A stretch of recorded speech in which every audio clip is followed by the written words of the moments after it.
Hi, gang. It's Patrick. Before we get started, I wanted to remind you that we are taking this week off to spend some time with our friends and our family, and we hope that you are all able to spend some time with your friends and your family.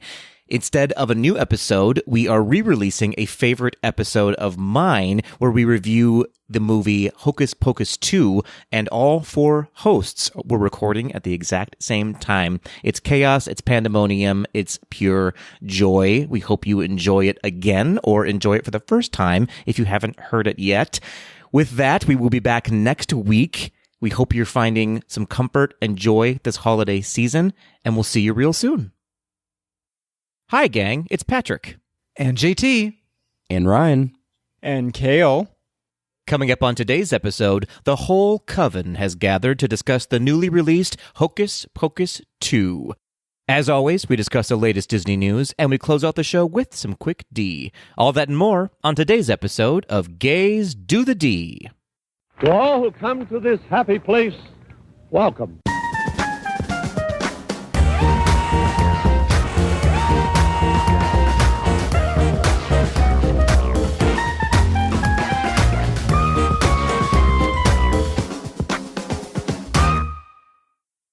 So here's the deal, guys. I'm not going to middle name all of you because we'll be here all night long. So I'll just say, oh, hello, Kale and Ryan and JT. Hello, Patrick. Hello. And Ryan and Kale. I can't believe this is happening right now. I know. It's surreal. I know, it's true. It's a historic moment in GDTD history. All four hosts are recording at the exact same time. We're tearing the time-space continuum. Yep. We're blowing people's minds. We are really defying what should be technologically possible right now, because who knows what this episode's actually going to sound like when we're done recording. Oh, for sure. Yeah, a marvel. This is pure witchcraft happening. That's true. And it's appropriate for today's episode. It is. Only using witchcraft to get us through. I think it's going to sound as beautiful as Lizzo playing James Madison's flute, personally. I think it'll be that good. Yeah. Don't get that drama started again, Ryan. I'm not ready for it. It was the flute heard round the world, everybody. It was. Oh, I love it. All right. Well, kids, we have a lot of show to get through, so let's jump right in. Actually, I'm going to ask you first before we get into it. How's everybody doing? How are y'all doing today? Great. Awesome. Been the quickest week ever of all time. I believe everything you're saying right now, Kale. Is Mercury still in retrograde? It's doing something, dude. It's Mercury on another one. I think Mercury stays in retrograde. Yeah. Because I've been feeling some type of way. The Gatorade is Gatorade, and whatever happens with the planets, it's happening. Because I've been feeling off, but we're gonna get. They're doing something. It's true. Brian, I'm in your boat. Yeah. It's a weird. It's a weird October. It is. It really is. It's spooky ooky out there and in here. Inside my heart. The voices are telling you to close the door. Close the door, everybody.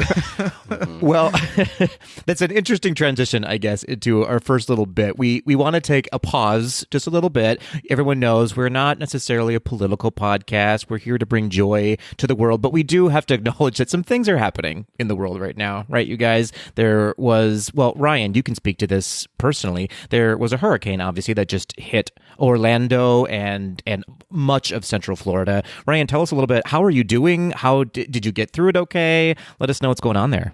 Yeah, absolutely. Thank you for asking. I did get through it physically. Emotionally, I was all over the place because this was technically my first hurricane living on a peninsula. I've experienced hurricanes before as they've gone up the Gulf and up Louisiana, Mississippi, but I've never been through a hurricane 30 minutes from the beach. And so it was a little bit stressful. I've learned that I prefer tornadoes because the tornado just drops down. It just does whatever it wants. And then it pops back up. We don't have to worry about it. We don't have to get gas. We don't have to buy groceries. Like the tornado just does its thing. But we did hang in there. Luckily, I live on the west side of Orlando, and the west side of Orlando, has developments that are a little bit newer. So they're kind of hurricane proofed. Like every new development in Orlando has a lot of retention ponds that they drain to prep for the hurricane, so there's not flooding. I have hurricane windows on my house, things like that. So my house is fine, luckily. But unfortunately, the east side of Orlando, which is the Winter Park, downtown area, did experience major flooding. You may have seen on TikTok in the past week that people are swimming in Lake Eola for God knows what reason. But it's pretty rough. I think the waters are starting to like retain a little bit, but there are some smaller businesses in local Orlando that have been affected. So definitely give it a Google. Check out all of the different food blogs to make sure that you're helping to support all of the local Orlando's business that don't have Walt's dollar. So definitely, it's been an interesting experience. I'm really feeling for those people on the coast, though. I have a few friends in Fort Myers that really experienced some extensive damage. And so kind of all of Florida right now is trying to bounce back because we had a pretty quiet hurricane season last year. Yeah, absolutely. Thank you for sharing that with us. It's important to know. I think, a lot of people were posting that, oh my gosh, Disney's closed down. Yeah, that was, a little bit of a bummer. But the real travesty is what has happened to a lot of people's lives. And we want to take that time to really acknowledge them and what they're going through. And as Ryan so eloquently said, do some Google searches and find out what small businesses need your help, because they do need your help right now. And not only in Florida, let's remember that Puerto Rico had a hurricane as well they're still devastated right now. Thousands and thousands without power. So if you are able to go help them, we know that there is an incredible uprising right now happening in Iran that is, take a moment and read if you haven't done so yet. It's a historic moment that's happening right now. Also, the war in Ukraine is really devastating a lot of people's lives right now. And the outcome, I feel like, of those two specific instances right now is really going to affect the world and how we view democracy as it is locally and globally. So we all urge you all to just take some time, educate yourself, figure out where you stand and help accordingly. And also take breaks, right? The world is a mess right now. We all know that. So hopefully we are here to provide you just a moment of respite from some of that. Absolutely. Absolutely. That being said, let's lift it back up.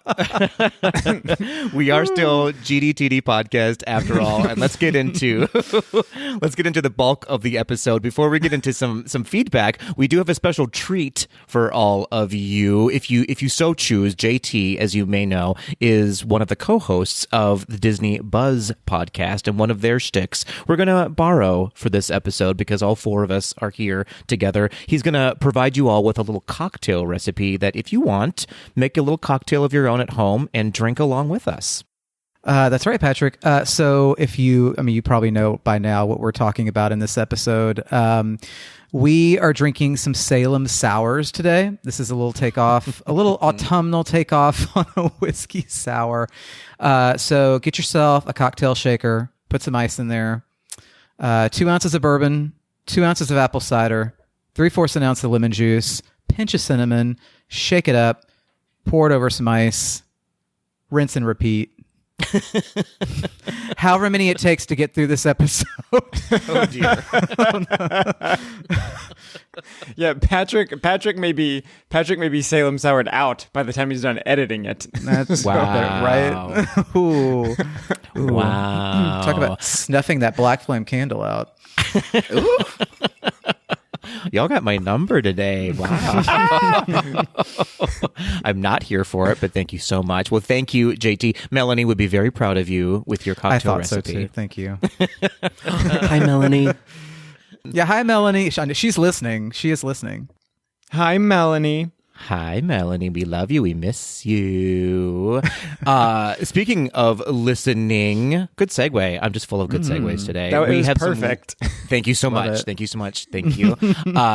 We do have some listener feedback from our previous episode. We talked about the D23 trip report and Disneyland and the Oogie Boogie Bash.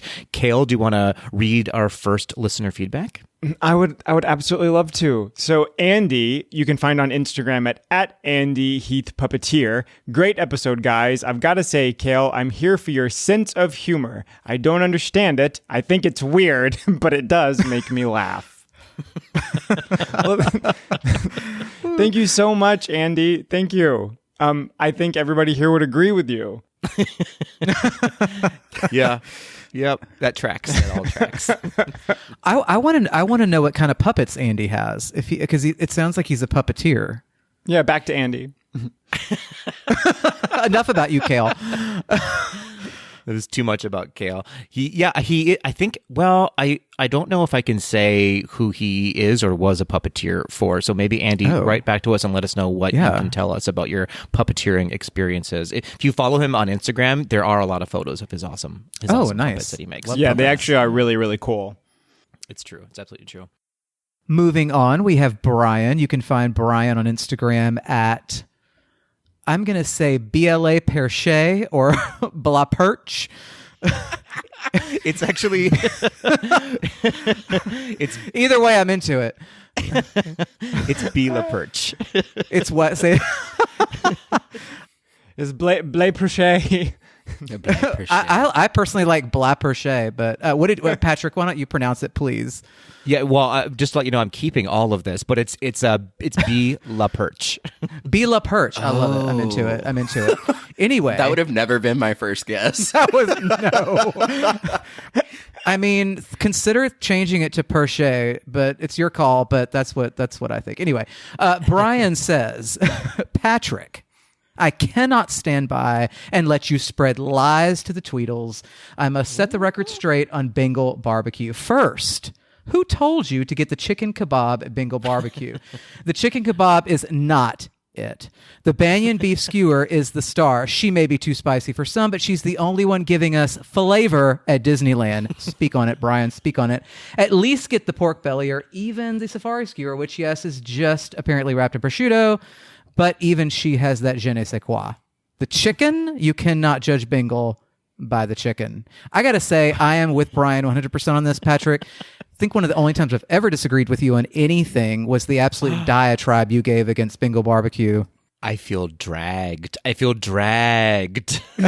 I love to drag you. I actually don't think you went that in on the kebab pick, but it's fine. Kebab pick. We can go all in on Bob Capage. Yeah. Anyway, no, but Bengal barbecue is a crown jewel of Disneyland quick service. Okay. I think. So I'm with Brian here. Listen, I can own up to my mistakes in that maybe I got the wrong one because the chicken one, as Brian said, was not it. I was just like, oh, this is a piece of chicken with some barbecue. So I will give it another try. I promise you all. I promise you. But that was fiery, Brian. Brian was on fire, and I stand by him. But I'm gonna stick beside him. I really relate to this statement, but she's the only one giving us flavor at Disneyland. Same. I related to she's too spicy for some. Specifically for Andy. Maybe Kale's a little too spicy for Andy. Yeah. He thinks it's weird and doesn't understand it, but it makes him laugh. But he likes it. He laughs. Yeah. Fair enough. Well, Ryan, do you want to get us into our next listener feedback? Absolutely. Moving on, we have Jeff at the Disney Parks teacher. Hi, boys. Hi, Jeff. I wanted to send a big thank you for getting me through another marathon. I listened to the Tea Party with Ryan episode while running the Montreal Marathon, and it definitely helped get me through. Thanks for always bringing the magic. Jeff, first of all, thank you for being so magical for running a marathon. Shout out to you, because Lord knows I ain't running no kind of marathon. The only marathon I'm trying to run is the Harry Potter marathon on ABC Family, okay? Wow. That's just me. But shout out to Jeff, though. Yeah, Jeff is one of my favorite people of all time. Yeah, Jeff's amazing. Yeah. He does tend to write in after he runs a marathon. I feel like he's just bragging now at this point. He gets those endorphins from the run, and he's like, "I love everybody. This podcast is my favorite." And then cut a week later, he's replaced us with My Favorite Murder. Oh, don't. Well, Jeff, keep running, Jeff. Yeah, don't keep stop. running. Forrest Gump it, Jeff. Forrest Gump Yeah. it. Oh, I'd be shouting. I can't even do a turkey trot, so if I was running a marathon, I'd be bragging about it too. When I run anywhere, it is a turkey trot. It's just me gobbling away. Listen, Roger of the Steamboat Willies has driven past me when I've been running before, and he swears it just looks like limbs flailing, like a cartwheeling, like starfish going down the street. It's like Phoebe's run on Friends. Yeah, yes. That's not running. This is running. Oh, I love it. Well, thank you, Tweedles, for sending us your feedback. You know that we love to hear from you and we love to talk about you and celebrate you. So please keep writing into us. Moving on, y'all. The world stopped because I know my heart did when this trailer dropped. I'm talking about the new trailer for Black Panther 2, Wakanda Forever. I already have my tickets. I'm ready to go see it. Has dropped. Tell us your feelings. Round robin. Go ahead. Whoever wants to start. Screaming, crying, throwing up, inspired, excited, moved, empowered, crying, screaming again. Yeah, I feel the same way. It was the first one was so amazing that the second one did make me a little nervous, especially considering the unfortunate loss of Chadwick. But I mean, this looks like it's going to be a amazing movie. Yeah, absolutely. Yeah, I don't know what it is, but the score for just the trailers alone brings tears to my eyes. I can't even explain it. And I want the King of Atlantis to drown me in a pool. I said what I said. Speaking from experience, no, you don't. Wow. Well, I guess we have to move on, folks, because that was a horrible statement. That's Ryan's Lost Empire. That would be one of the ones that he would typically cut out, but I imagine we're in this for the long haul. I'm keeping now. everything. Yeah. I'm keeping everything in this. Oh no, episode. did I say something that was too spicy? No, Kale did. Kale obviously did. Ryan, I celebrate your Lost Empire. You just Thank drown and you do your thing. I want to be Milo Thatched. Ooh, don't we all? I don't know what that means, but okay, let's keep moving. Ryan, you're supposed to be like the heart of this show, and you're coming in hot today. You know what? I just did a spin class. My endorphins are up and my inhibitions are down. I love it. Yeah, I'm beyond excited for this movie. As I said, I have my tickets ready. We are going to obviously do a spoiler-free review of it when it comes out. I have been ready for this movie for a long time. And can we just say already the Academy Award goes to Angela Bassett on this one? 100%. Not even for her being in a film. For her just being Angela Bassett, I say give her everything. Yeah, fair. Yeah. Yes, she is America's auntie, and I want her to have everything. Single-handedly saved Enchantment with her narration. Single-handedly. There's no saving that show. No. Can I give a hot take? So I will say the show, it's all right. It's no happily ever after, but the whole entire Frozen section of the fireworks show, you can't tell me that it is not Goosebumps worthy. Like the Into the Unknown section, it slaps. The runs, the harmonies, it's good. I'll allow it. I'll allow for it. I agree with you on that. That's pretty good. I can't comment because I dropped my Starbucks mug on the ground at some point during Enchantment, and then after that, I was just sitting there in tears at Tomorrowland Terrace. So I really probably shouldn't comment. Oh, wow. JT, were you that little boy that Jody Benson always talks about spilling the popcorn? Was that you during part of your world? Yes, that was me. Yes. That was me. I almost caused that song to not enter the world. I'm so sorry. Amazing. I'm so sorry. Amazing. I don't know where we are right now or how we got here, but I'm here for it. Sorry. But we are going to move on because we're about 38 minutes into the episode and we haven't even gotten to the news yet. So, moving on. we do have two people we have a lot of people to celebrate, but two specific people to celebrate because they just became new Patreon members. I'm talking about Christopher and Robert. Welcome to the Patreon family. Woohoo! Chris and Rob. Let's go, Chris and Rob. Chris and Rob. That was very heterosexual of me just then. It was. I felt very Buffalo Wild Wings just then. I felt some things. I felt some things for sure. Christopher and Robert, thank you so much for joining the ranks of our Patreon family. For those of you who don't know, we do indeed have a Patreon membership here at Gaze Do the D. If you want to learn more, for as little as $1 reoccurring a month, you too can join the ranks of our Patreon family by going over to gazetothed.com, clicking on that donate button, and poof, you're a Patreon family member. And we have some very exciting news to announce for the first time ever. This October 29th, for our Patreon members only, we are having a Gaze to the D Halloween Zoom party.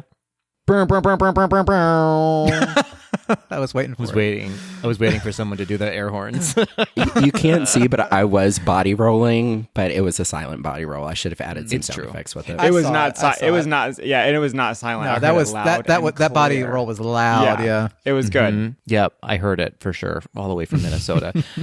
So that's right. We're having a Halloween Zoom party. We are going to meet hopefully all of our Patreon members over Zoom. We're going to chat with you all. We might do some trivia. There will be some prizes involved. Who knows? Who knows what's going to happen? And it's not too late to join us. Anyone who becomes a Patreon member between now and October 29th will automatically be invited to the Zoom party. So you don't already have to have been a Patreon member. You can be a new Patreon member like Christopher and Robert. And for all you Patreon members out there, look in your inbox soon for a Zoom invite. Hey, Patrick, I have a question. I have a query about the Halloween party. I just have a queer, and it's me, but I will answer your question. Thank you. Are we doing costumes? Ooh, now that you say it, we're absolutely doing at least costumes or dress up in some sort of a Halloween theme. There we go. I thought so. The sister loves a costume. Right. It's mandatory. It's in the contract we signed. I will say this: clothing is not optional. You do have to wear something. Wow. Listen, we just want to make sure that it is a family-friendly Zoom party. That's fair. We see you, Patreon family members. We know who you are, and we need you to wear your clothes. But we can't wait to actually see you. That's right. If you do want to send us nudes, you can send them to Kale's Instagram. Wow. Please do not. Wow. Just kidding.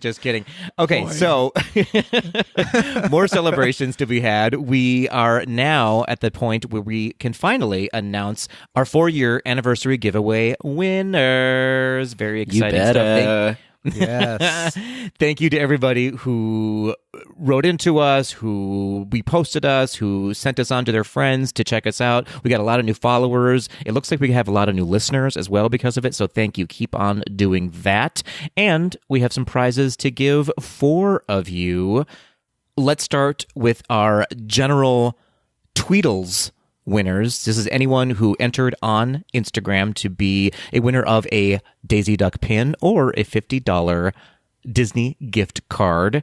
Ryan, do you want to announce who is the winner of the Daisy Duck pin? Absolutely. All right. Our Daisy Duck pin winner. Can I get a round of a drum roll, please? Drums. Okay. The winner of the Daisy Duck pin is Garrett at G Mobile Disco. Congratulations, Garrett. Go, Garrett. Woohoo! Yes, Garrett. You better get some, work, Garrett. Garrett, get some. Get your pin. All right. I will be reaching out to you, Garrett, via Instagram to get your mailing address or wherever you want me to send said pin. JT, do you want to announce our $50 gift card winner? Nothing would give me greater pleasure. The winner of our $50 gift card is Nerlande or Nerland at D Disney Everlasting. Hooray! Congratulations. Yes.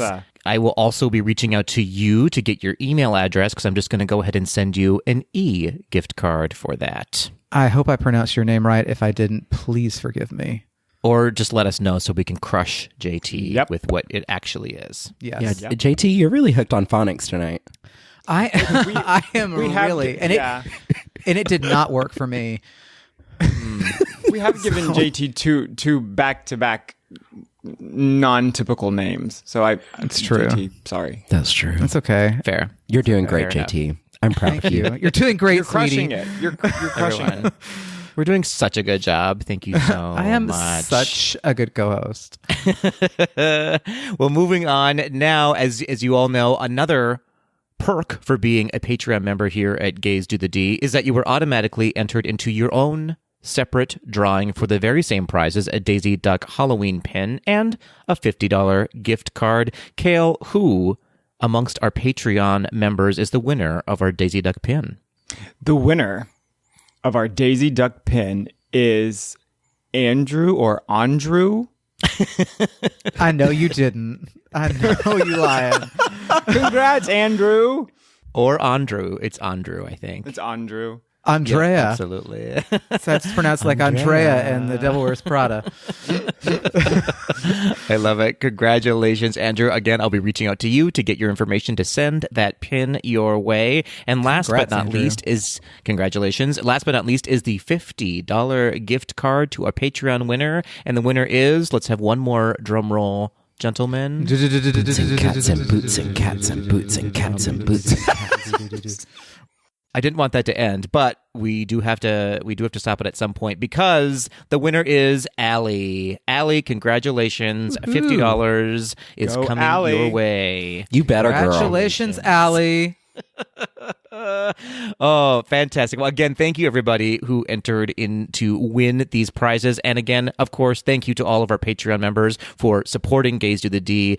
All of the money that you donate to us goes directly into keeping the lights on here at Gaze Do the D. So we thank you. We couldn't do it without you, and that is a fact.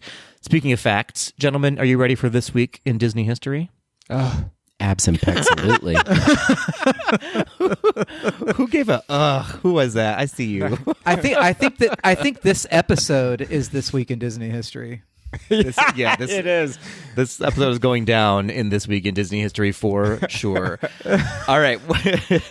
As per usual, let's start out with a birthday. 62 years ago. That's right. I outed you, Miss Thang. On October 10th, 1961, Jody, don't make me sing, Benson was born in Rockford, Illinois. Of course, best known as the voice of Ariel in The Little Mermaid. She also voiced Ariel in The Little Mermaid 2, The Little Mermaid Ariel's Beginning, Ralph Breaks the Internet, and just about any animated version of The Little Mermaid TV series, movie, or video game out there. Now, beyond voicing Ariel, Benson also worked on Flubber, Hercules the TV series, Toy Story 2, Lady and the Tramp 2, 101 Dalmatians 2, I'm sensing a theme, and of course, Enchanted, just to name a few of her many Disney projects.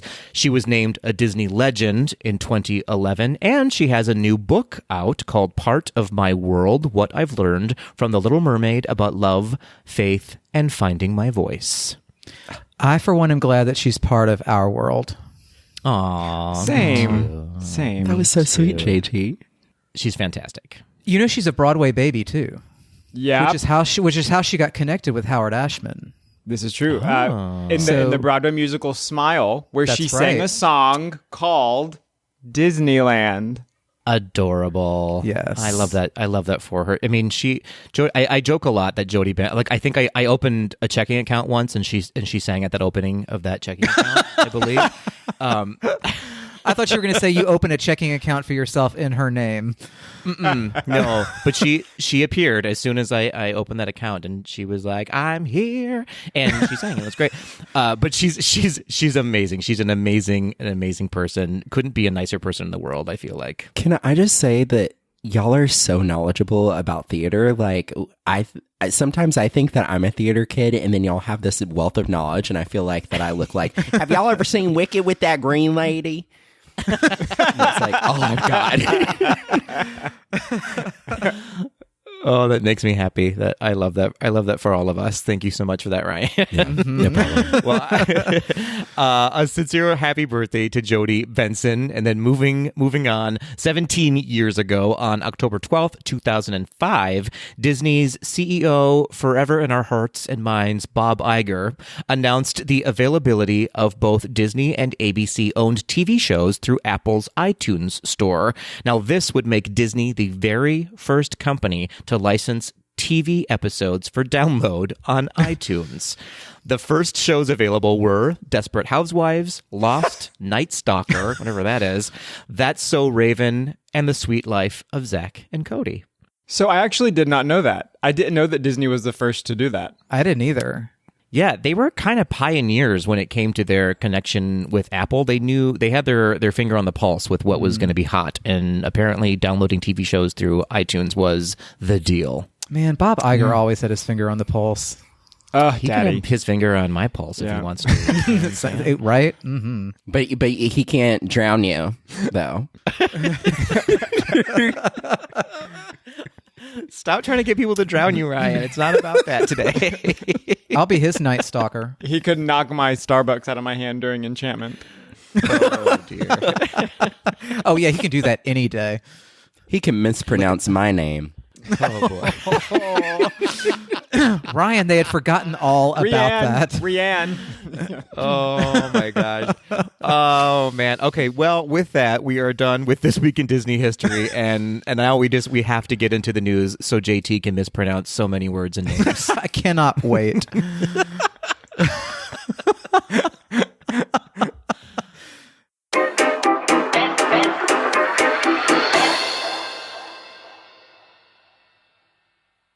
The Epcot Candlelight Processional is back for 2022. If you have been to the Candlelight Processional before, you of course know that each night a celebrity narrator tells the Christmas story, recounting the biblical tale of Jesus born in Bethlehem. Woven into this production are stirring songs of hope and joy performed by a live orchestra, a choir, and the Voices of Liberty. But what everybody really wants to know is, who are the celebrity narrators for 2022? Kicking off the Candlelight Processional on November 25th and 26th, that is Thanksgiving weekend, is My Husband, Simu Liu. November 27th through 29th, Edward James Olmos. Broadway legend Raul Esparza on November 30th and December 1st. Just all-out legend Whoopi Goldberg on December 2nd and December 3rd, Sister Mary Clarence. Isabella Rossellini, December 4th through December 6th. Damon John, don't know who that is, from December 7th through December 9th. Josh Gad, Olaf himself, December 10th through December 12th. The Rhythm Is Gonna Get You when Gloria Estefan narrates, December 13th and December 14th. Neil Patrick Harris brings the magic, December 15th through December 18th. I hope you're not in trouble because Mariska Hargitay is doing it December 19th and 20th. Cal Ripken Jr. is going to knock it out of the park December 21st through December 23rd. Marie Osmond is going to do it December 24th through December 26th. Ooh, Marie Osmond gets like Christmas weekend. Courtney Vance, Whitney's husband from The Preacher's Wife, is doing it December 27th and December 28th. And rounding it out is GDTD favorite and all-around Universal legend Angela Bassett, future Oscar winner, December 29th and December 30th. You can see the show nightly at 5:15, 7 p.m., or 8:30 p.m. at the America Gardens Theater at Epcot. But wait, there's more.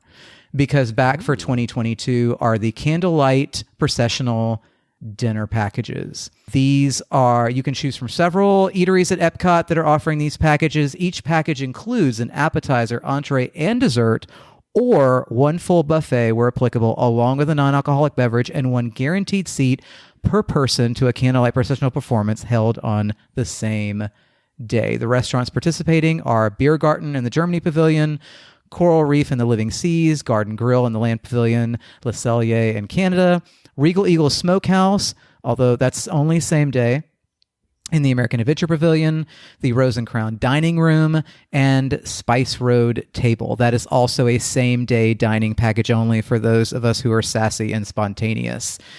Prices range for adults anywhere from $40 up to $100, and for children ages 3 to 9 from $23 up to $39. And you can start making your reservations for those dining packages.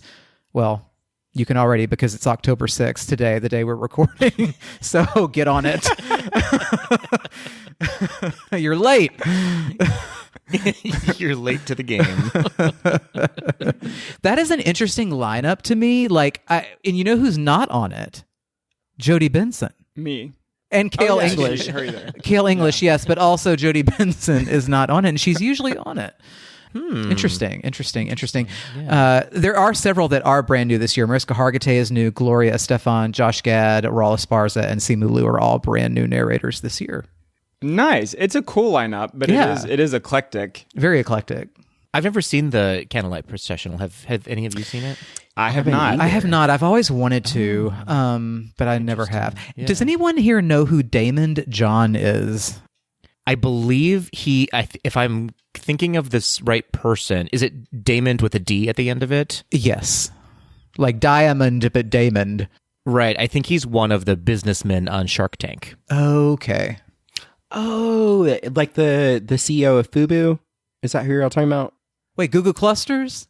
No, okay. Fubu. Oh, Fubu. Oh, got it. Oh, JT's doing it again, everybody. I was like, well, I don't understand the connection between Google Clusters and Candlelight Processional, but good on him. Okay. Very good. Academy Award at-home television viewer Seth Rogen will be producing a full-length motion picture starring Epcot's world-famous mascot, not a giant golf ball, but Figment. The screenplay will be written by Dan Hernandez and Benji Sammet and will be produced under Rogen's Point Grey Pictures. Few details are currently known about the film, but it is likely to have a middle, ending, and beginning, but probably not in that order.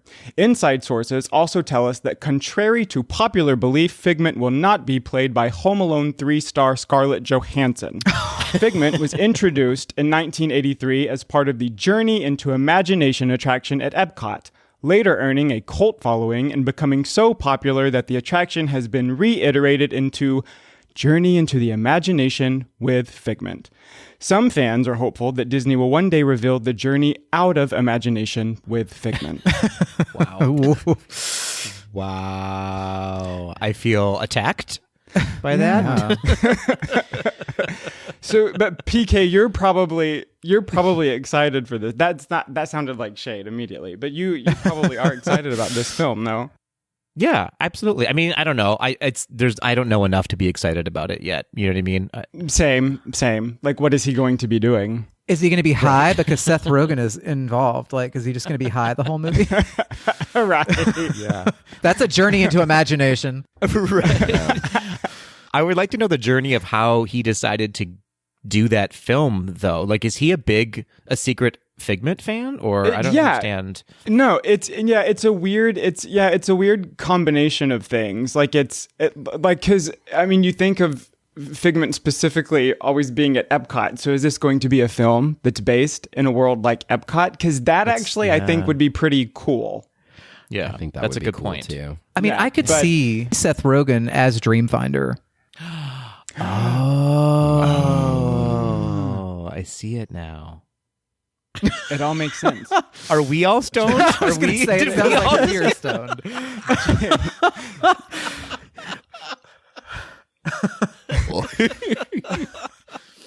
Oh, my God.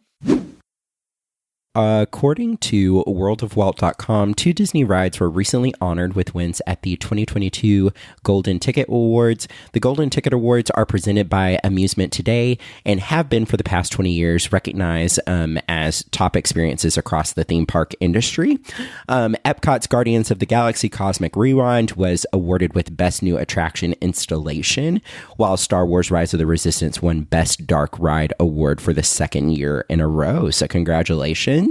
I also want to be a little selfish and share that my neighbor across the street, John, is an Imagineer who worked on Guardians of the Galaxy Cosmic Rewind, and I want to say a big congratulations to my neighbor, John. Wow. Congrats, legend. Yeah. Interesting that you didn't think to bring John on the podcast, though, Ryan. What are we even doing here if you're not getting him on the podcast? Honestly, that was very selfish and spiteful of me, but I do think that John would be willing to be a guest on the podcast, and I think that that's a great idea. That would be amazing. You've been called to the carpet, John. Come on, John.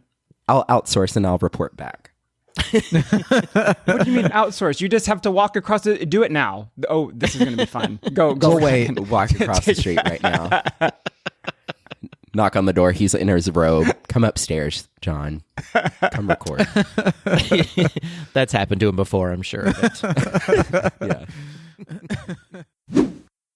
The moderately popular Disney After Hours events are returning to both the Magic Kingdom and Hollywood Studios starting this coming January 2023.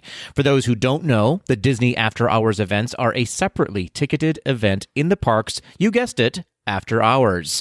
With the purchase of this ticket, you are able to enter the park as early as 7 p.m. The event itself starts at 10 p.m., at which time only those with the extra hours ticket will be able to enjoy the parks. Much like a story from Kale, the event lasts 3 hours. Oh, no. There are a limited number of tickets sold each night, which should get you on attractions quicker than usual. You do also get free treats like ice cream bars, popcorn, and select beverages. Now, are you ready for the price tag? Prices will range for both Magic Kingdom and Hollywood Studios starting at $129. That's starting at $129 and maxing out at $159 plus tax. Annual pass holders and DVC members are able to purchase tickets for $30 less than the general ticket amount. Tickets are on sale now and are available for select nights in Magic Kingdom January 9th through March 29th and in Hollywood Studios from January 4th through April 19th. Fellas, $129 for 3 hours of time in the park. Is it worth it? No. I don't think it. No. Okay, fair. I guess we can end the news there then. No. As a current AP and resident of Orlando, I'm going to say, nah. That's 129 McChicken sandwiches. I mean, you're not wrong there. Ooh. I am surprised that they are giving annual pass holders anything at all, so this feels like a treat. That is true. That's true. Yeah. We are okay. we are the most unfavorable guest. It is true. We are I'm still mad about it. Listen, but that I'm sorry though, that price tag though, that to me, because here's the deal. A full day in the Magic Kingdom or any of the parks starts at $109. Like, yeah. Right. That's the thing. that's crazy town to me. I know that it is less attended, like there's lower capacity and everything, but that seems crazy to me. Mm-hmm. Yeah. It's a bit much. Well, that's all for the news, folks. We're gonna end it down. Bye. Bye.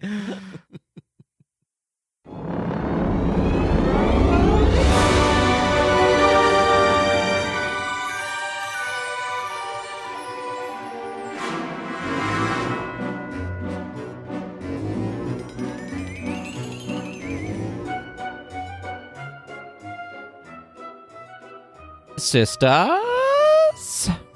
That's all I got. I don't know how to. Yeah, it was nicely done. Yeah, it was, I loved it. it That was was very good. nicely done. Bet would be so proud. Thank you so much, everybody. The love is in the air. Everybody, it's time. It's time. We've been waiting. I feel like we've been waiting for this movie to come out, Hocus Pocus 2, for the last 30 years, right? I mean, Actual literally. decades. Yep. Yeah. Yep. Since the first movie came out in 1993, we've been demanding a sequel, and the gays have been heard. The gays have finally been heard. We have our day in the sun because Hocus Pocus 2 is now out on Disney Plus. If you haven't seen it, I think you're doing it wrong, right? Am I right? Am I right there? You're doing it wrong. Absolutely. And can we be honest? It's because of the can. gays that we have this sequel. You're not wrong. I feel like this is an actual fact. Yeah. It's a fact. 100%. It is. What's the Real Housewives name that became the meme where she's holding the phone and she's saying, "I'm gonna give the gays everything that they want." That's how I felt in this movie. Yeah. Especially with the multiple music numbers. I was like, I'm gonna give the gays. 100. Oh, yeah. 100. And they did. They got us. They got me for sure. They sure did. They got us Yeah. good. They sure did. Oh, they got us, girl. They got us again, girl. Okay, so if you haven't figured it out by now, we are of course talking about Hocus Pocus 2 today in our main segment. We're going to give you all a spoiler-free review. So if you have not seen it, like an idiot, I guess, if you have not watched this movie yet, then don't worry, we're not going to ruin it for you. We're just going to talk about who was in it, who is responsible for this movie, what the critics are saying about it, and then our own general feelings about it. But I have to say, before we go any further, before I forget it one more time, I have to give a shout out. Happy birthday, Kale, by the way. It was your birthday a couple weeks ago. I didn't mention it on the podcast, and you were sure to call me and scream at me the next day, but I am saying it now. Happy birthday, Kale. Thank you so much. To you. Thank you. Happy birthday, Kale. Oh, see, Ryan was so even good. sang. Or JT sang. Sorry, there's too Yeah, I many was of gonna us. say that There's too many. didn't come Sorry, from me. there's too many. I wish it did, but it sure did Right. not. Happy birthday to you, JT. Thanks.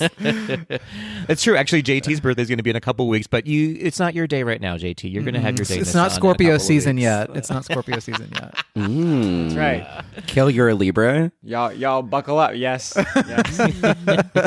Yeah, buckle up come Scorpio season, people. Oh, it's clear we're all a couple of Say Them Sours in. So let's start talking about Hocus Pocus 2. Ryan, do you want to read? So we're just going to give a description of it. We're not going to tell you what the movie's about. Again, it's a spoiler-free review. But Ryan, this is the description from IMDb. Thank you. Take it away, Ryan.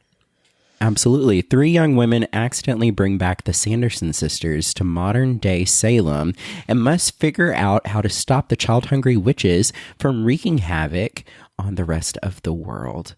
The film was originally released in 1993, the original in July, oddly, for some reason. But you know what? Stranger Things did the same thing, so maybe, you know maybe what? it's a trend. It's I think that was homophobic. Yeah, it really was. But it was not well received by critics, and it lost around $16 million originally with the original movie. But since then, it has reached cult status with annual showings on Disney Channel and ABC, and it's grossed roughly $1 million each year in DVD sales, which I feel like that is unheard of. And there have been numerous reunion specials, tribute concerts, and celebrations, and is now one of the most popular and recognizable Halloween movies of all time. I feel like it's not even cult, and it's not even a cult film anymore. I feel like it's just like a genuine classic. Yeah. It is. Do you know what Yeah. I mean? I feel like it is Halloween's Home Alone. Like, you don't Yes. make it through Christmas without watching Home Alone. You don't make it through Halloween without watching Hocus Pocus, at least. Yeah, once. that's a good comparison, I would say. That's true. 'Cause Yeah. Yeah.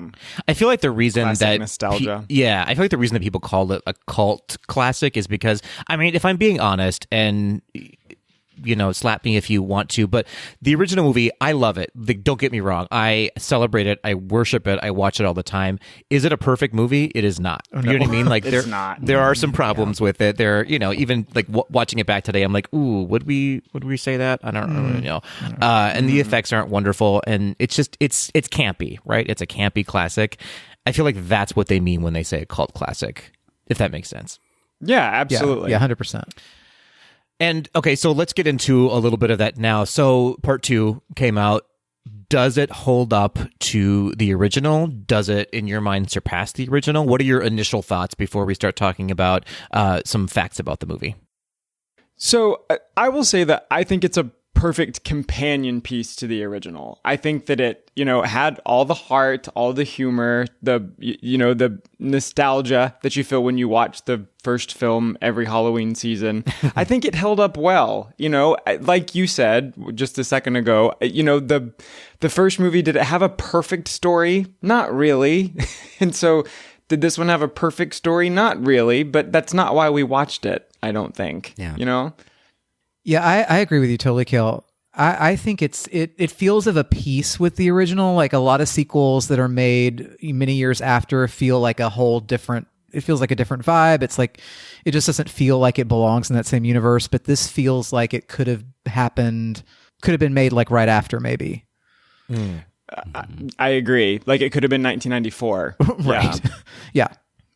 I think the formula is just so good. Why reinvent the wheel, right? And I think a lot of people expect something different with the sequel, especially now with most of the time, every single movie that gets put out gets a sequel. And I think the fact that we waited for this for so long and they did such a great intentional job with making nods, like very under the table nods to the original movie. I thought it was just like the perfect update. And y'all know I love it, like diversity, equity, and inclusion perspective. And I loved that this cast was so much more diverse than the first cast too. I thought that they did a perfect acknowledgement of that without having to say anything. I love that you said that. I feel like I totally agree with that. I feel like this was a really good like love letter to the original one a little bit. And like Kale said and JT said, a good companion piece, but it also corrected a lot of what they got wrong in the original as far as, casting. Like the first one, I think there were 0 people of color in the original movie. And this one is incredibly diverse. It is incredibly colorful. It is absolutely beautiful. It's got really good music as well. I think they corrected a lot of errors that were happening in the 90s and made the movie that should have been made maybe in the 90s, I guess, casting wise anyways. So I love thank you for bringing that up, Ryan. I love that. Of course. So it sounds like we're in agreement that we all really enjoyed this film. It may not, will it be, a top 5 favorite movie of all time? Maybe not so much, but we at least enjoyed it and we got what we wanted out of it. Does that sound correct? Yes, completely. Fantastic. Well, let's start talking about then who is responsible or behind the wheel of this movie. Here's what I love. This is a very female-forward movie, not only in the cast, but also in the creative team. So we have the screenplay by Jen D'Angelo, who is the executive story editor, writer, and producer for the TV show Workaholics, which is a really funny show if you have not seen that. She hasn't done a ton of movies, though, so this was kind of not her first foray into filmmaking, but this is probably her biggest project to date when it comes to movies. And then we have Anne Fletcher as the director for this movie. Now, Anne Fletcher is known for a lot of rom-coms, actually. She directed The Proposal, she directed 27 Dresses, she directed Step Up, Hot Pursuit, she directed an episode of AJ and the Queen, interestingly, and an episode of Love, Victor, and a few episodes of the TV show This Is Us. So, fellas, what did you think about the writing and then the directing behind this movie? So again, the story, I think that it was well written. It was written, I think, with the mindset of paying homage to the original film. I don't think that the story was necessarily groundbreaking. I will say, and this isn't a critique by any means. I did get the feeling at certain parts in the film that, obviously it was shot on a sound stage, which most films today are. I did sort of miss that. And Roger, one of the Steamboat Willies, actually pointed this out when we were watching it, made a comment that the first one felt so real and so fall and so Halloween because they were actually outside, actually in the woods. There were leaves blowing behind them. And I missed that a tiny bit. It didn't kill it for me, but I think that would have been cool. Sure, I can see that. That makes sense. Because, correct me if I'm wrong, the original one was actually shot in Massachusetts, right? It was, yeah. I believe so, yeah. Mm-hmm. Yeah, you can actually visit some of the sites where they filmed things, like some of the houses and things like that. Oh, yeah. Yeah. I mean, is it possible that Bette Midler is not to be outside anymore? We have to protect her at all costs. Right. You're not wrong. All costs. Right. I do see what you mean, Kale, though. Like it does. I mean, they had the whole fall festival aspect of it, which kind of gave you kind of the seasonal thing, but you do kind of miss like the leaves on the streets and like the fall color and just that kind of actually shooting on location. But I did think it was, pretty fleetly directed. Like, I mean, it was what, an hour and 40 minutes or so. And I mean, it went by pretty quickly, I thought, at least. And I felt like that it also, I'm not as knowledgeable when it comes to directing choices, but when it came to the writing, it had just as many like really quiet one-liners that were absolutely hilarious as the first one. Like one of my favorite parts of the original movie is whenever they dig up Billy Butcherson and Sarah, she just like under the table is like, "Hi, Billy." And Winnie is like all huffed up and mad whenever she says it. And that's something that's like not like an overt joke, but I just felt like this movie was full of those moments just like that. And it made me love it. Yeah, I would agree. 100% I would agree with that. I felt like the writing was a little bit probably cleaner or like a little bit quicker than the original one. As we said before, again, the original one and this one too, not a perfect script by any stretch of the imagination, but I felt like this one, they just like took their time with it and like it was timed well, I guess, if that makes sense. Very much so. It was a very well-paced script, for sure. Yeah. Was it corny at times? Absolutely. But I feel like we kind of expect that out of Hocus Pocus. You know what I mean? Like if you're going into it expecting, you know, some high drama, high art, then you're in the wrong movie. This is not that movie. This is not Bram Stoker's Dracula. Right. No, we don't watch the original for the wit. Okay. Right. That's something that I really felt kind of all summer long with a lot of these big blockbusters that people have had like really kind of strange takes on. Like, for example, Jurassic World. Like, people were upset about the movie, and it's like, you don't go watch Jurassic Park for like revolutionary experiences. You go to do the exact same formula that you do every time because it's fun. And I think that Hocus Pocus 2 was just that fun. Like, we spent the past like 3 years in global chaos. Like, give me just like, I don't need substance.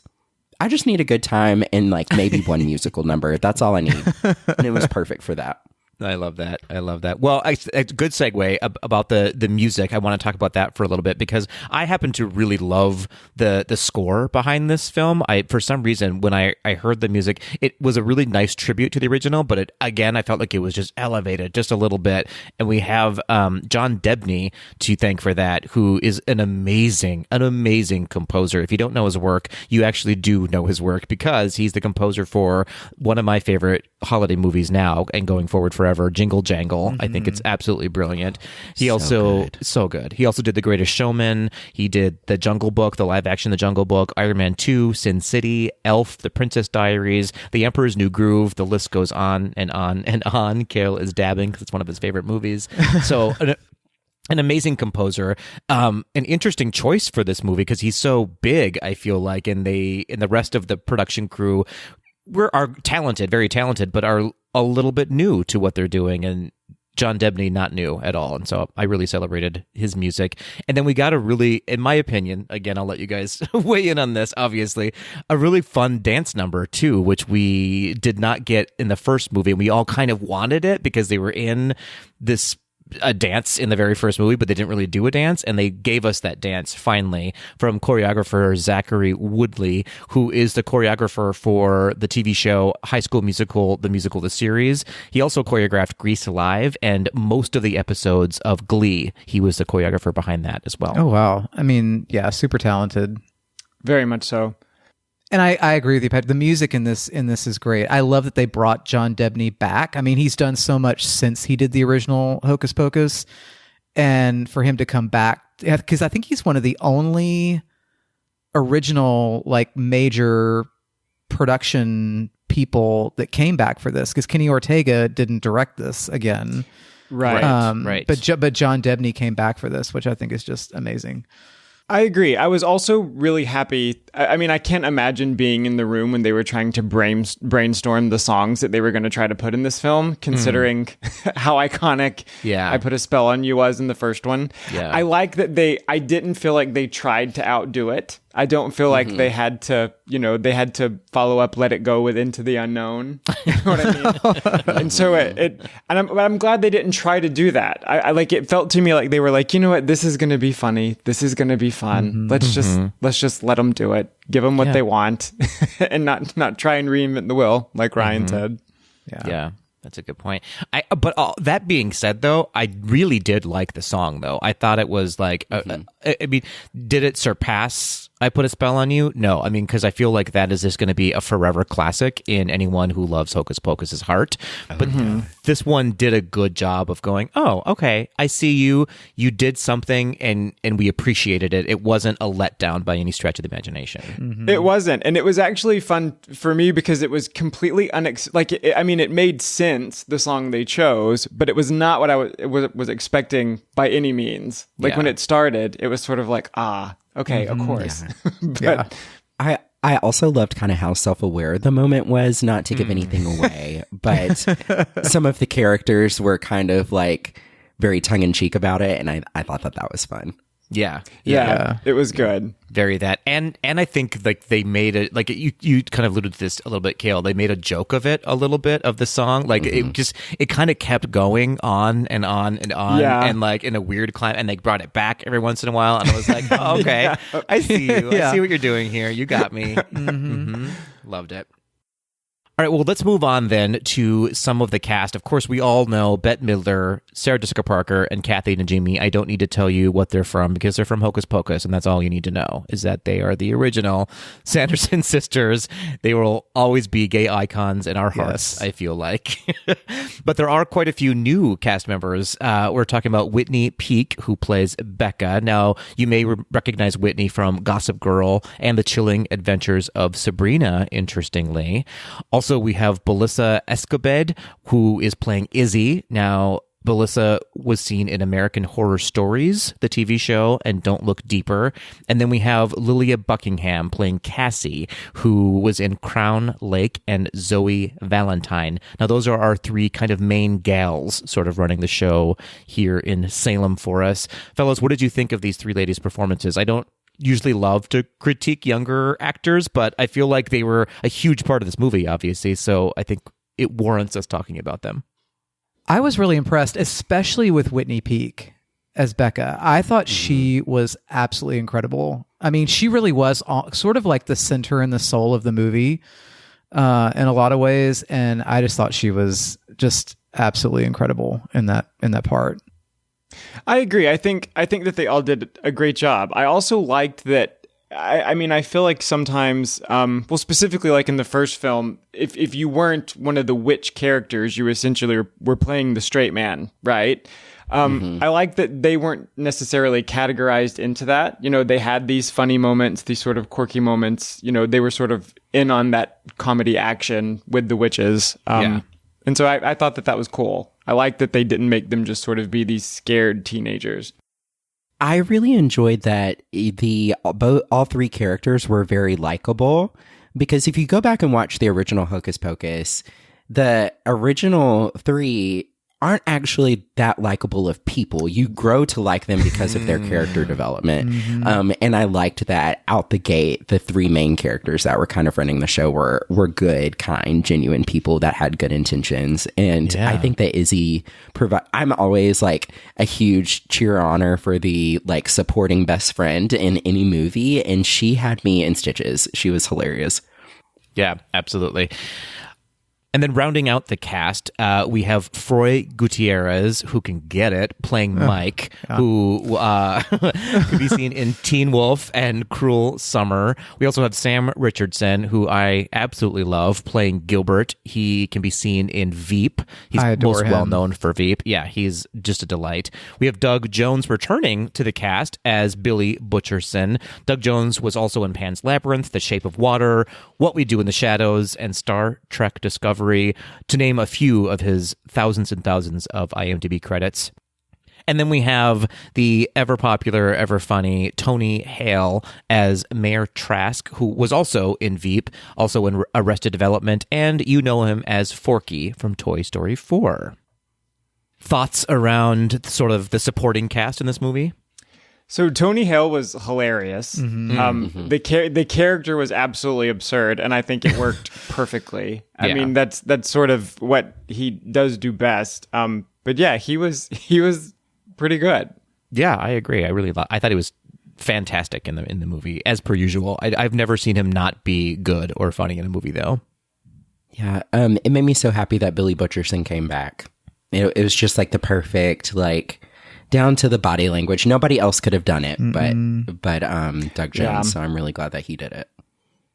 What an unsung hero in cinematic history, I feel like, Billy Butcherson. Truly. You know what I mean? Like, It feels like it should be like a Washington Irving character, even though it's not. You know, it feels like it should be like a Sleepy Hollow character.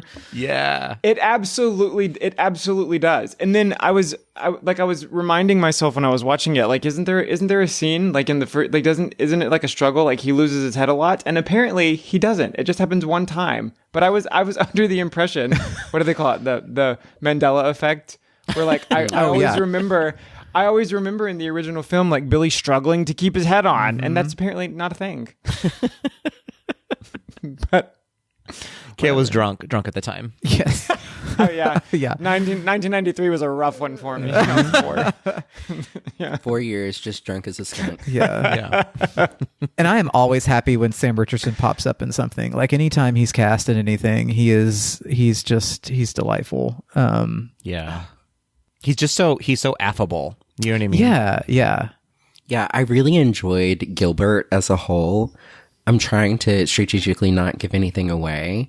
Yeah. But y'all know that award show where they interviewed Issa Rae, and they were like, "Who are you rooting for tonight?" And Issa Rae was like, "I'm rooting for everybody who's black." That's how I felt about Gilbert. I was like, "You go, Gilbert." Well, I think so. Again, not to give anything away, I think you could relate that to what you were saying earlier, Ryan, because, you know, the main three characters in the first Hocus Pocus film, they weren't insanely likable. Gilbert, for a tiny bit, you're kind of like, what? And then, you know, he does sort of grow on you, and by the end of it, you are rooting for him.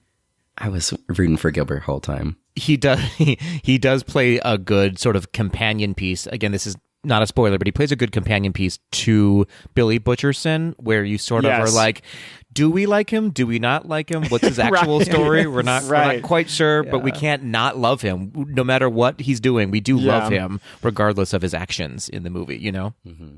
And, you know, I've never seen Froy Gutierrez in anything before, but I'm interested in seeing more.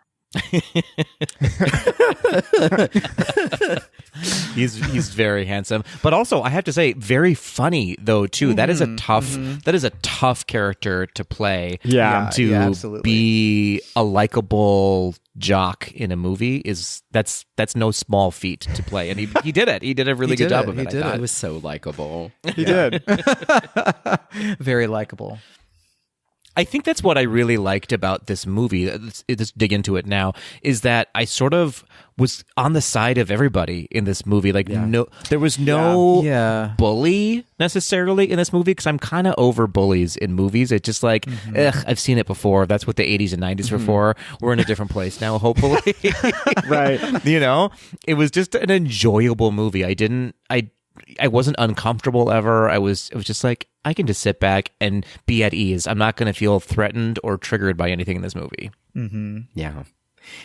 Something that I felt like kind of tied all the characters together, like an underlying theme, was your intentions, and how you can have the best intentions of the world, but if somebody labels you as a villain, then you're the villain, you know? And I really liked that. In every character had great intentions. It was just how somebody else perceived those intentions that kind of set the tone for their character for the rest of the movie. Yeah, I feel like that's been my life, to be honest. Just a tiny bit misunderstood. Oh no, we understand, Kale. We see you. Okay, well, there are three cast members that we have not talked about that I think we should, and those are the three young ladies that play the Sanderson sisters at the beginning of the movie when we flash back to 1600s Salem, Massachusetts. All I'm going to say, and I don't know her name. I wish I did. I should look it up. But the girl that played Winifred understood the assignment. She came utterly. Correct. Yes. She showed up to work. There was no quiet quitting with her. No quiet. She quitting. gave above and beyond the Call of Duty. That was her first choice at the Snatch game. She stuck with it. Sure was. Yes. She Jinx Monsooned it too. Oh, she Jinx Monsoon the hell out of that. Oh my God. You could tell she had watched Hocus Pocus 450 times and knew exactly what she was doing. I'm going to look her up Very live much because so. I feel like we have to say her name. Okay, absolutely. While you do that, also look. Tad, where are you, Tad? Wow. Also look up, I can't remember her name, the woman who plays basically another witch in the movie. We're not going to reveal anything. Yeah. She's from Ted Lasso. Oh, yes. Can we say her name? We can say her name. Hannah Waddingham from Ted Lasso. Thank you. Yes. Thank you so much. I am in love with her. In love with her, yes. Yes. So she actually famously plays witches. JT, did you know that she was... really? Yes, she plays the witch in Into the Woods. She has played the witch in Into the Woods. That's right. In the Regent's Park open air production, which is streaming currently on Broadway HD. Sorry, but it's not a commercial. Interesting. Thank you for that fact. Y'all giving those deep cut theater guys. Right. Do you know who she also kind of famously or unfamously plays? She has a small part, but a very memorable part in Game of Thrones. She is the woman who has the bell and is going, shame, shame, with the ringing the bell. That's right. That's her. She sure does. Yep. Very crazy. Very crazy. So young Winifred is played by the incandescent Taylor Henderson, who is destined for great things just based on what she did there alone. Well, we see you, Taylor Henderson, and we see big things for you. You know, and not to get too deep into a spoiler or anything, but I felt like that the whole beginning 15 minutes of the movie opened the door for so many different things that they can do with Hocus Pocus moving forward. And I'm just going to leave it at that. Completely. I think we have options on options, and dare I say maybe a Disney Plus show. Well, that's a good point. I want to, again, not a spoiler, but if you are so inclined, stick around to the very end of the movie. There are some end credit situations there happening. sure are. And in my opinion, I feel like you're on the right track, right? I think we're going to get a TV show out of this, not another movie necessarily, because I think if I'm a betting man, I think bet SJP and Kathy and Jimmy, I think they're hanging up their witches' hats with this one, but I do feel like we are going to get a series out of it. You might be right, Patrick. I think we need a series here. I would be, I would. They're both so different. But, I would be down for that though. Like specifically, like if there was I would love a series about the love triangle between Winifred, Sarah, and Billy. Oh, right? funny. I would watch it religiously. Like, even though we know the outcome, like we know what happened.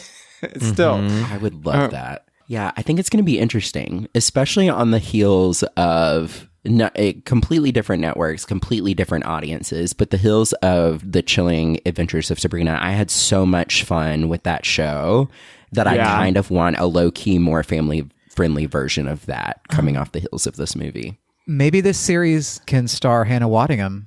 Ooh, There we go. We're going into the woods, y'all. We're going into the woods. There are giants in that sky. There are giants. I made a theater joke. you did. Oh, good for you. You know things now. Nice, Kale. Nice. Thank you. Thank you very much. That was my moment in the woods. Wow. Well, it sounds like we're all sort of in agreement about this movie. We're all fans of it, right? It brought us some joy this holiday season, right? Oh yeah, absolutely. We stand for sure. We stand. I'm glad to hear it. Now, interestingly, on some critics have not been favorable to this movie. Rotten Tomatoes currently has it at 60%, which is not bad, and that's the critics' review. And the audience score, however, is only at 55%, which kind of surprises me, given that it is currently the #1 film premiere on Disney Plus to date, based on the number of hours streamed in just the first 3 days alone. So people are watching this movie, but the reviews seem to be a little bit mixed. Now, just to compare that, the original film has, this is today, only has a 38% rating on Rotten Tomatoes, which is not great, but it does have a 71% audience score. So far, fans seem to be liking the original over this one, which I can understand. That's sort of a nostalgia thing in my head. Yeah. But I have to say, I don't know, I do celebrate and love the original one. I don't know that I love this one more, but I do really like this movie. I don't think I would knock it down any points from the original movie, if that makes sense. No, it totally makes sense. Yeah. I feel the exact same way, yeah. I was just about to say that it's interesting because I do know people who actively disliked it, and I think that the reason why they were saying that it just like felt really corny and it didn't feel great. And I think a lot of it is that, you know, we're seeing a lot of millennials, we're getting older, so we're getting reboots of TV shows and sequels to things 30 years later. And we think that we are still going to experience that movie with the same mindset that we had when we were 6 years old and we're older. And, you know, I think people want everything to be like Endgame. And we just don't need it to be Endgame. Like I said earlier, there's no need to reinvent the wheel, and it can be corny, and it's just as good. It's interesting when we're talking about audience scores and it being the #1 film premiere on Disney Plus to date. Do you think Disney is kicking themselves for not putting this out in the theater? Because it would have been the #1 movie at the box office this past weekend. Yeah. Like it would have Absolutely. been #1. And it's all anybody was talking about. And I just wonder if they're kicking themselves for not releasing it theatrically. Yeah, when I guess specifically after watching it and then seeing how many other people were watching it, because almost everybody that I know watched it either the day or the day after it was released, right? I absolutely would have saw this in theaters. Yeah. And so I don't know, like I was wondering, are subscriptions to Disney Plus down? Like was this trying to boost that? Because I haven't heard anything about, you know, like Disney Plus subscribers, you know, leaving it behind, or it's weird to me that they didn't release it in theaters because it would have been a smash financially, if not critically. Do you know what I mean? Yeah. Yeah, I would say it's a difficult thing right now deciding what goes into theaters and what doesn't go into theaters. Because if I'm being honest right now, I would have gone to see this in a theater. Would this movie have translated as well on a big screen as it did at home with your besties or with your loved ones watching it with popcorn? Do you know what I mean? Like, That's a good point. Yes. It was, to me, it just kind of felt like it was a watch it at home with the candles lit kind of a movie. You know what I mean? Yeah.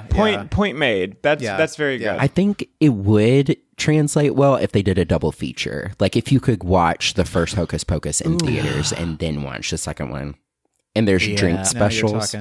Yeah, I wouldn't be surprised. Stay tuned, folks. That may still happen. Yeah. I don't know. Yo, I hate a double feature. I ain't got time to go to the movies and watch 2 movies back. Yeah. That sounds absolutely miserable. The only time that can do a double feature for those tweedlers who have a Alamo Draft House in their town, I will do a double feature at Alamo Draft House anytime. But Alamo Draft House is the jam. It's so great. I want one so bad. Patrick, I used to work at Alamo Draft House.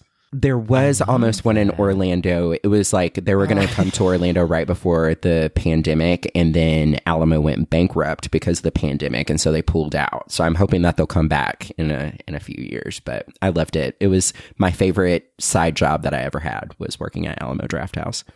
All right, well, Disney, if you're listening, Alamo Draft House, we need Disney to get Springs. Ryan hired there, and we need a double feature at an Alamo Draft House. Not sponsored, by the way, by Alamo Draft House. You have to, when you're a waiter, you have to crouch down during the movie. Like that's like part of your job, to crouch down so you don't interrupt the movie. And let me tell you, my legs were impeccable that summer. spectacular. They have never looked so good. Quads of steel. Right. No. Ryan says that like his legs aren't impeccable every summer. Thank you. Okay. Right. Yeah. Like he's not dangling his impeccable legs below his chair right now. Stop. Right. This used to be a review of Hocus Pocus. I did. Now it is a review of Ryan's legs.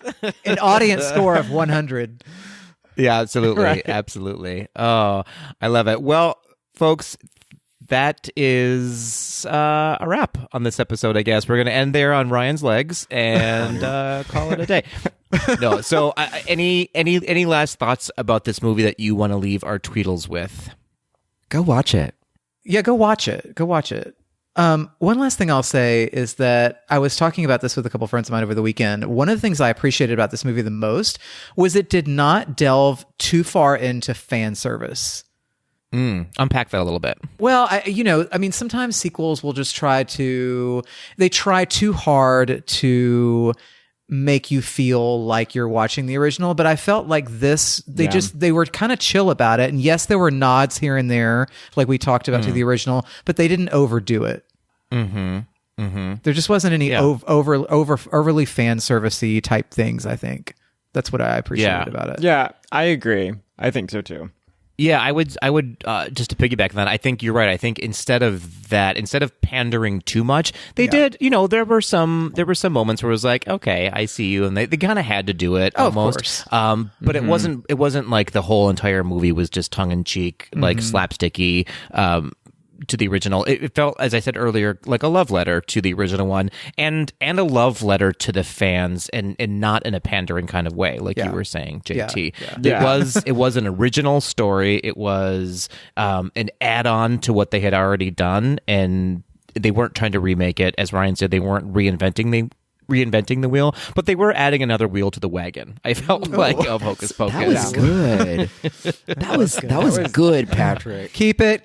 That was good. Thank you so much. I'm going to stop talking because it won't get better from there. I promise you.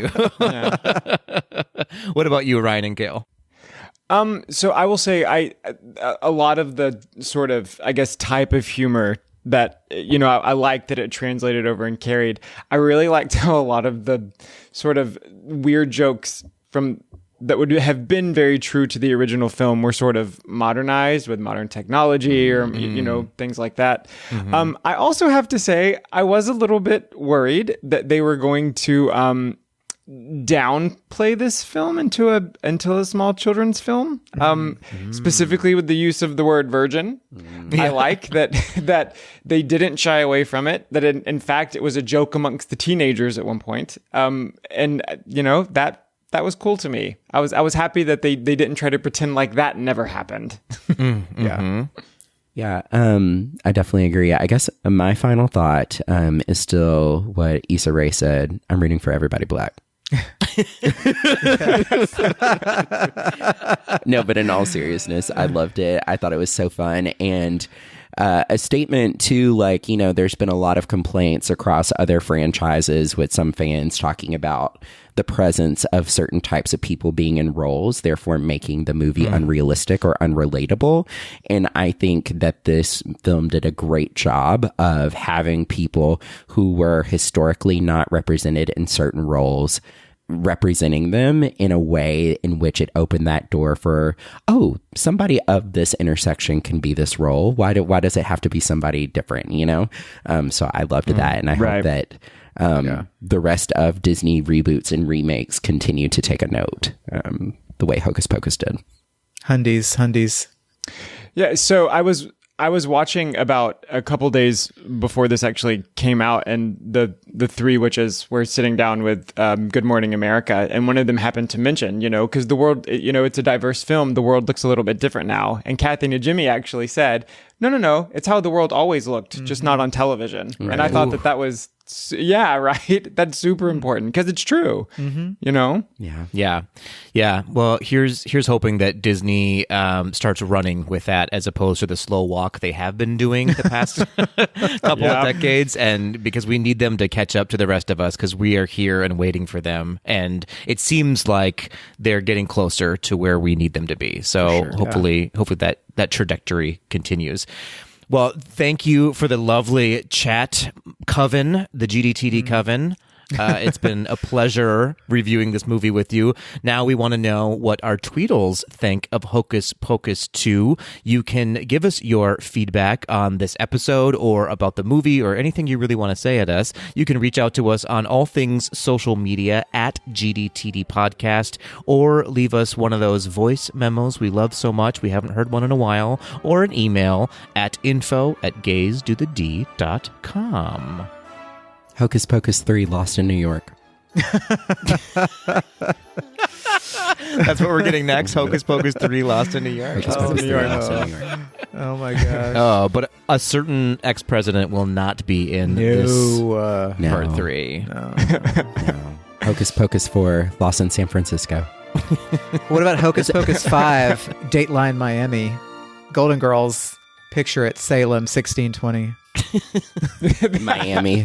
Just lots of cocaine in 1620. Oh gosh. Oh boy.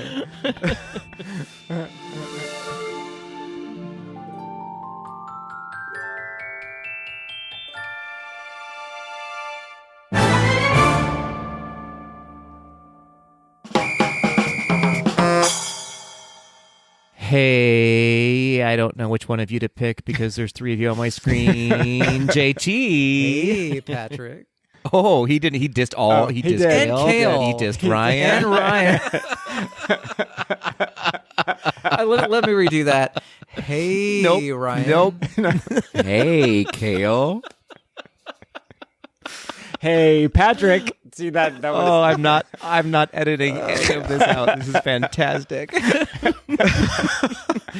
Oh, jeez. Oh, man. All right. Well, this is the time in our episode where a real disaster happens because we're about to do Quck D with 4 people involved. Yep. It's going to be the slowest Quck D I think that's ever happened in history. But here we are. Here we are, folks. For those who don't know, Quck D generally is where we sort of either ask each other a question or get questions from the audience now in our new iteration of Quck D, and we answer it off the cuff because we have not read the questions beforehand.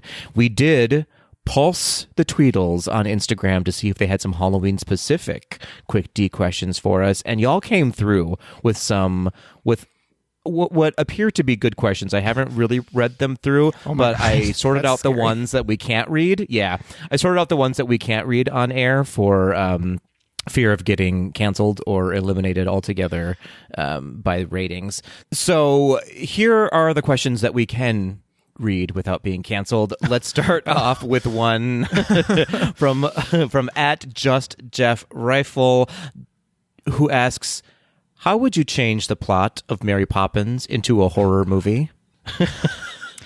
Okay, so the umbrella can't hold her weight, and then the movie's over. Wow. That got dark very got quickly. really dark. I think my answer is that Mary is crazy due to grief, and actually the children are her children, and the dad is her husband, but they all died. Whoa. And that ends that question. You Yep. just like flowers in the attic. to Wow. That was amazing. He took it Wow. I deep. sure did. Oh my gosh. Oh boy. I don't think we can top I don't that. think so and I don't either. know if it was funny or disturbing that it was just right there at the tip Sorry, of I've the been tongue. watching a lot of Yeah, he Shudder, had y'all. it. He had thought about it before. I've been watching a lot of Shudder since October 1. My bad. That's amazing. I mean, that's it. That's the one. That's the that's- winner yeah. right there. We're going with that. Okay, so then we have one more question to get through. And this question is from ADV Parker, who asks, you wake up one morning and find that each GDTD host has become a Sanderson sister, and one has become Billy Butcherson. Who is who? Oh, that's so... I feel like we're gonna get into a fight over this one. I feel like, but Okay. Can I plainly say that Kale is obviously Billy Butcherson? I was literally about to say Kale is Billy Butcherson, 100%. Confirmed. I will Patrick, take it. I think That's Patrick, fine. you were Winifred. I don't know, JT. You're giving me strong Winifred vibes. Really? Though. Are y'all projecting? Ryan is giving Sarah Jessica Parker. Oh, thank Yeah, you. Ryan, you're definitely SJP. That is an honor because I love Sarah Sanderson so much. She's my favorite. An icon. Oh, Lord. I guess I'm Mary. Patrick, I love that though because Mary is kind of the grounded one. Mary is the glue that holds the sisters together. Yeah, even if she's the most boring and whatever, she is sort of like... Wow.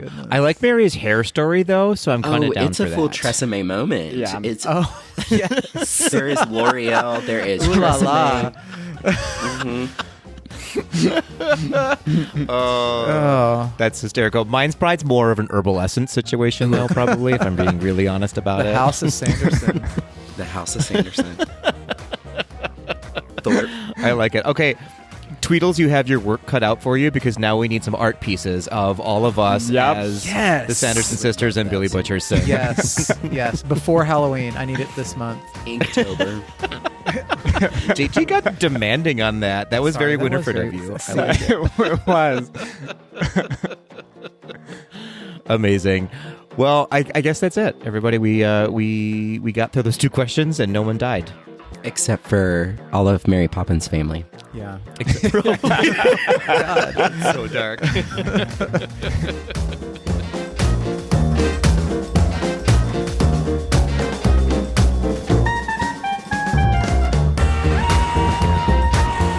That will do it for this episode of Gays Do the D. Thanks for listening.